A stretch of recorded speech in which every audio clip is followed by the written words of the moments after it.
off your shoes and have some fun.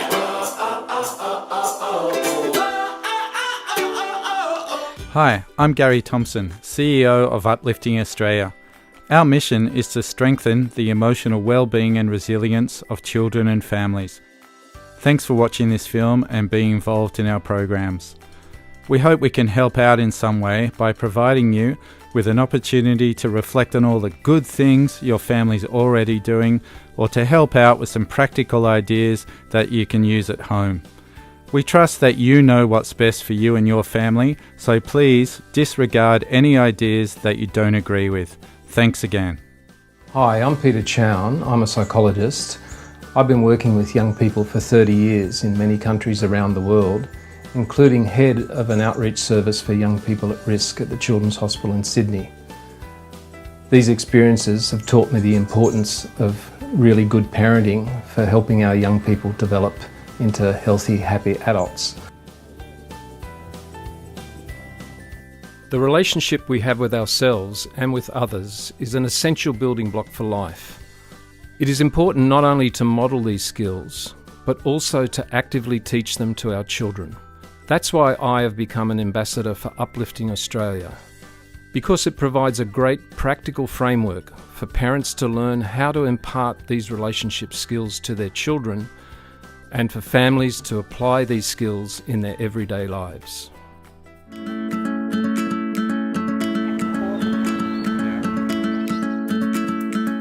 Spend quality time with your children. My greatest memory as a child was going up to the Oval and playing soccer squash with my dad, or when we'd go fishing together. And I remember when I was about 5 years old, my mum coached our local soccer team, which I really loved. And the reason I loved those moments so much is it made me feel closer to my family. And the research suggests that the closer we feel to our children, and our children feel a greater sense of belonging in the family, the more secure they feel, which is fantastic for their confidence when they're outside of the family. Well, I find that when I spend one-on-one time with my son, that's when I really get the most out of him. And so I'll go into his room and hang out and, wrestle or play or whatever he wants to do. And then it's after a little while of doing that and enjoying that, that's when he tells me, what's going on, what he's feeling about stuff. And, once he starts talking, that's when it all really comes straight out of him then, and you really find out exactly what's going on in his world. And I love it. It's the best time we have together. I'd like to acknowledge all the single parents, because I understand how time poor and what a demanding role it is to look after children by yourself. So it's just a matter of making those everyday moments as special as you can.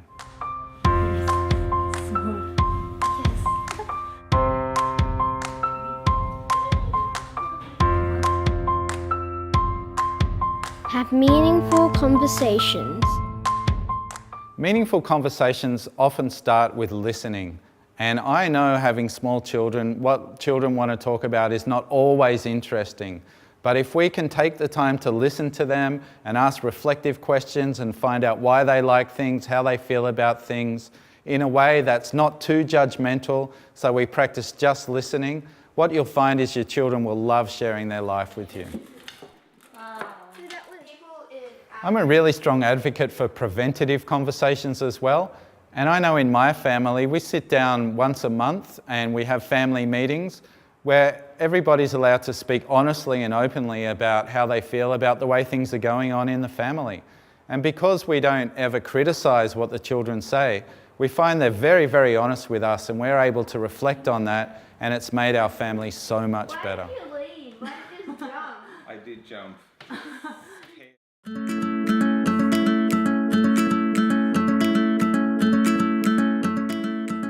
Acknowledge and encourage your children's qualities.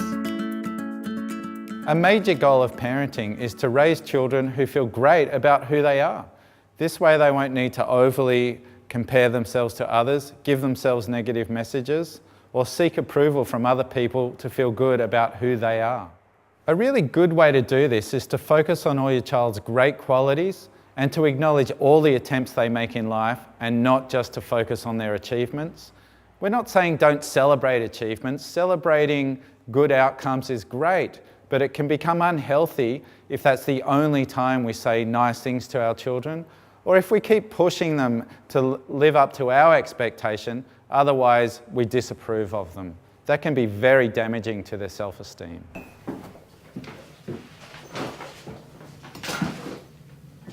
Hey Shelley, how was school? Well, we got our report. Oh great, let's see how well you did. Shelley, these are all grade marks, all A's and B's. You must have been heaps of kids. With marks like this, you are going to keep me very happy. And remember Shelley, there's nothing more important than great results. Well done. Cool, thanks, Dad. This approach is okay. However, what if our child doesn't do well at something? How will they feel then? And therefore, it's not so sustainable because we could be setting our children up to need this level of external approval to feel good about themselves. In the next example, we're going to see how putting our child's qualities first really builds their capacity.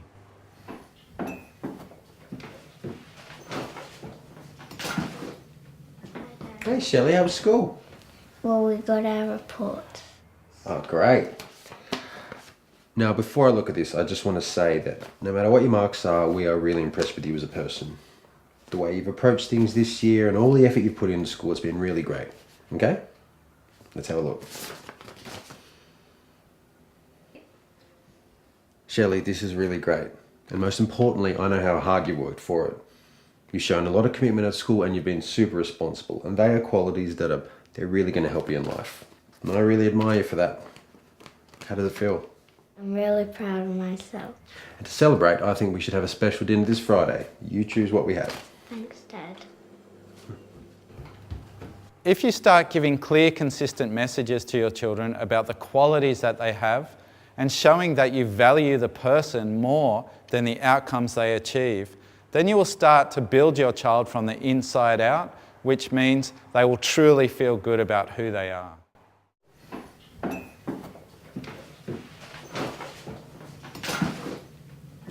Hey Shelley, how was school?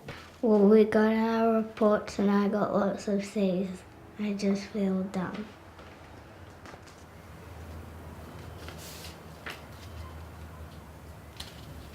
Oh, Shelley, that's okay. I know how hard you try. And look, sure, these may not be the top marks in the class, but they are not who you are. You are still a really great person. And that doesn't change. There are lots of things to admire about you. Like how kind you are with your friends and how cooperative and honest you are with Mum and Dad. And those things make a big difference. And trust me, you are very smart. Look, how about we try and find some ways to help you get some support with your learning, if you like. What do you think? Thanks, Dad. That will be good. Okay.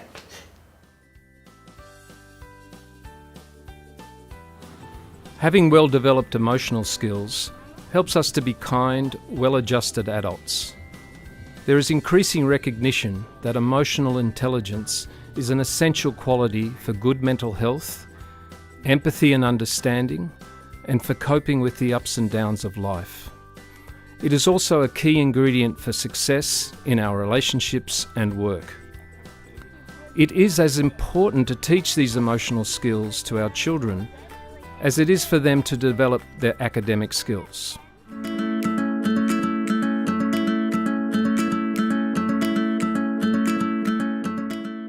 Separate the person from the behaviour. Our children need us to set boundaries, and as they grow up, they will also stretch and break the boundaries, which is completely normal. And sometimes our children can become disrespectful or rude to us or other family members. And when this happens, it's really important that they're held accountable in a way that's respectful. So the way we recommend doing that is to separate the person from the behaviour. And what we mean by that is using language like, you're okay, but what you're doing is not okay. Remember, the goal is that they can learn and grow from their experience, but they also can learn firmly what's okay and what's not okay along the way.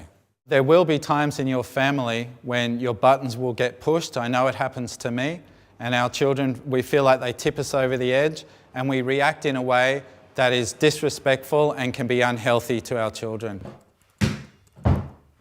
Ben, can you stop bouncing that ball, please, mate? Ben, you idiot! How many times have I told you, you do not bounce that ball in the house? What are you, thick or something? So for those times when we do it on occasion, we recommend apologising to our children and saying sorry for the way that we treated them.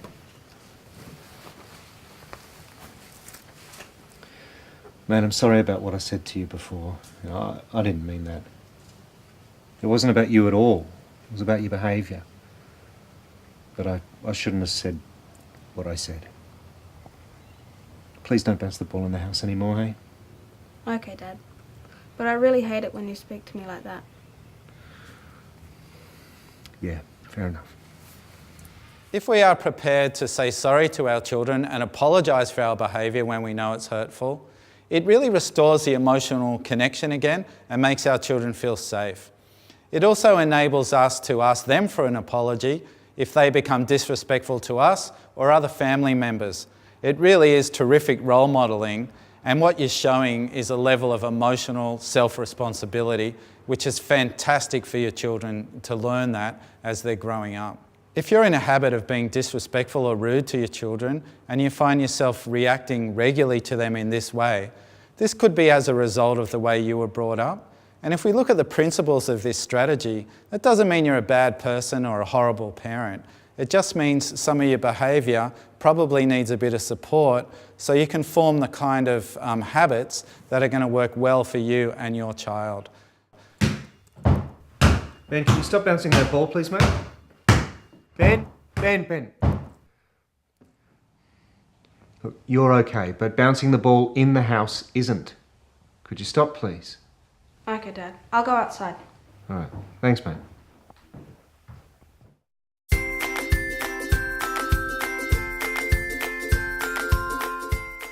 Support your children to express their feelings in healthy ways.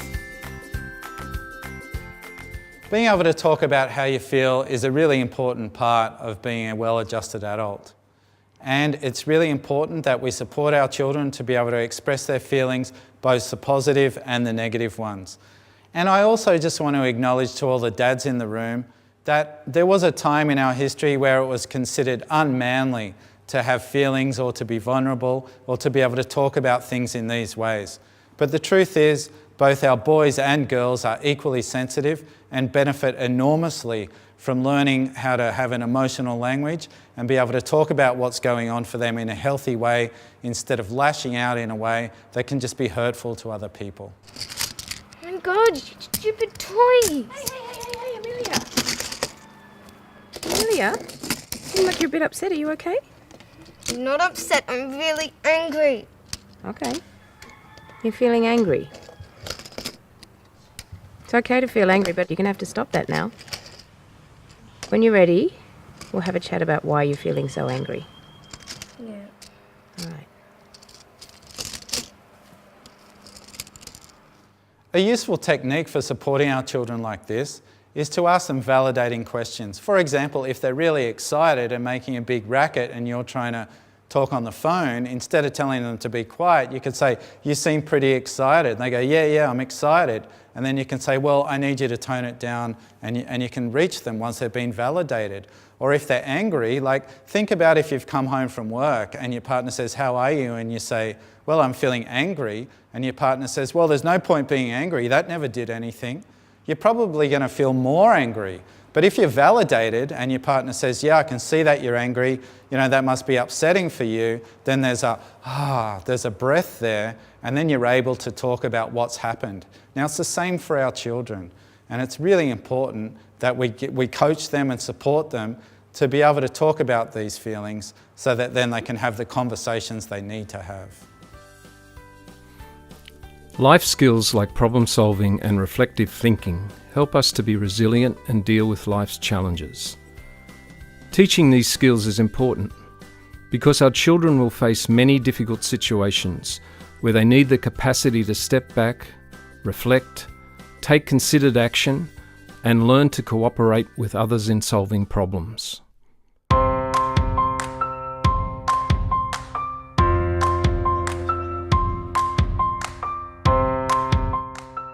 Teach skills of reflection.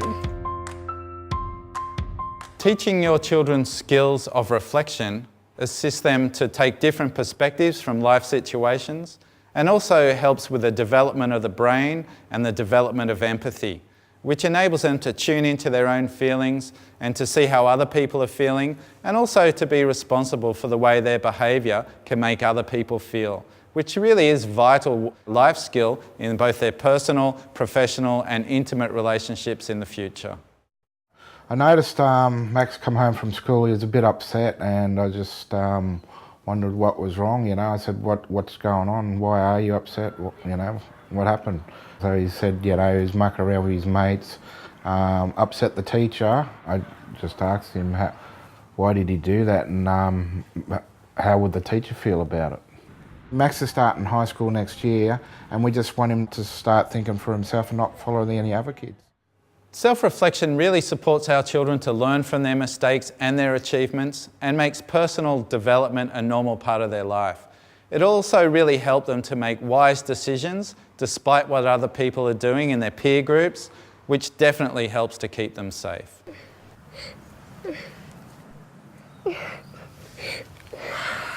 So you had a big argument with your sister, eh? Yeah. Can I ask what was happening before things got out of hand? Well, I was just riding my bike and then Jade came over and snatched it off me without even asking.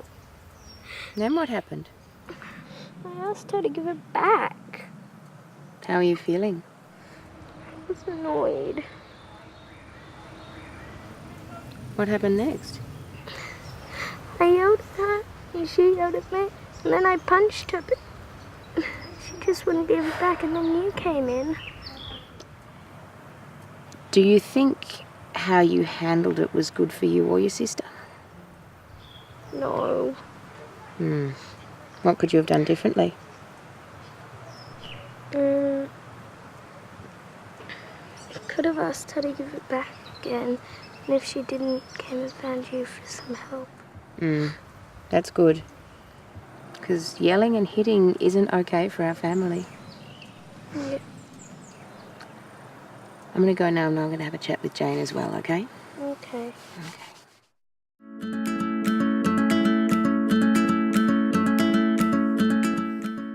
Support children to solve their own problems. A big part of self-esteem and resilience is learning how to solve your own problems. Life is challenging, as we know, and keeps on offering up plenty of challenges as we get older. And children who don't learn how to solve their own problems may struggle later in life when things get tough. I can't find my shoes. They're normally at the back door. Okay, Shelley. Well, what do you think we could do about that? I don't know. Well, come on. How do you think you could solve this problem? Maybe I could ask you to find them. Sure. Or what else could you try? Perhaps I could look for them a little bit longer. Okay. And what might happen if you try that? I suppose I might find them. And would that be good? Okay. Why don't you try that and you let me know if you need any more ideas, okay? Mm-hmm. Okay.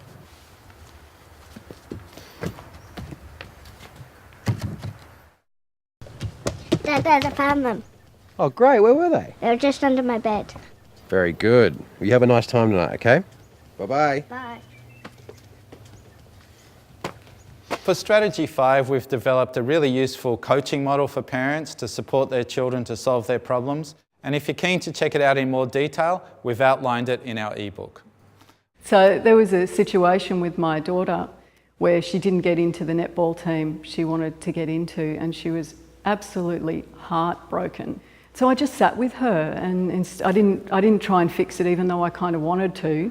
And then she actually settled down and went away and took some steps to think about what she could do. And she actually then contacted a friend, and that friend said, hey, come and join our netball team. So she ended up on a better team, and she was just over the moon. But it was just so beautiful to watch the way she went through those steps.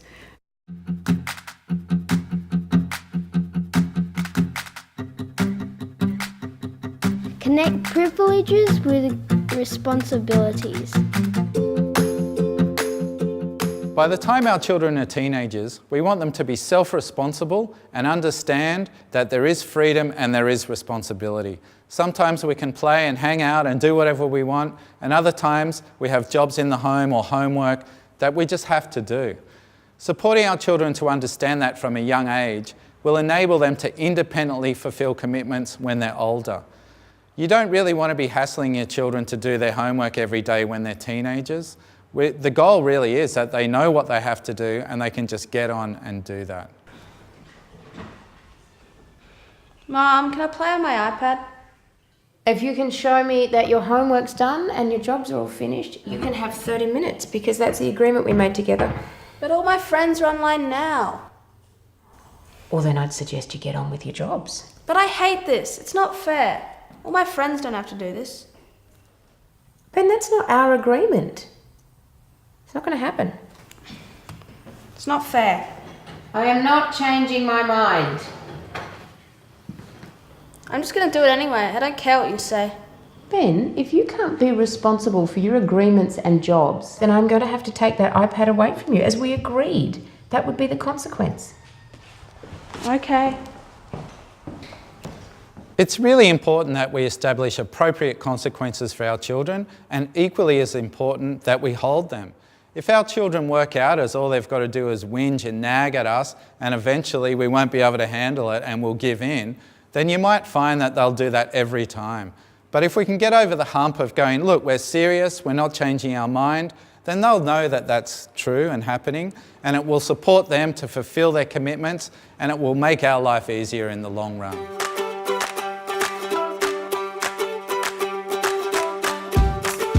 This is a really critical and important task, and it's not going to happen overnight.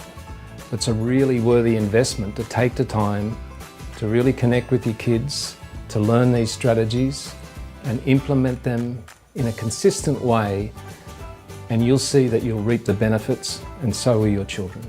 Won't let this moment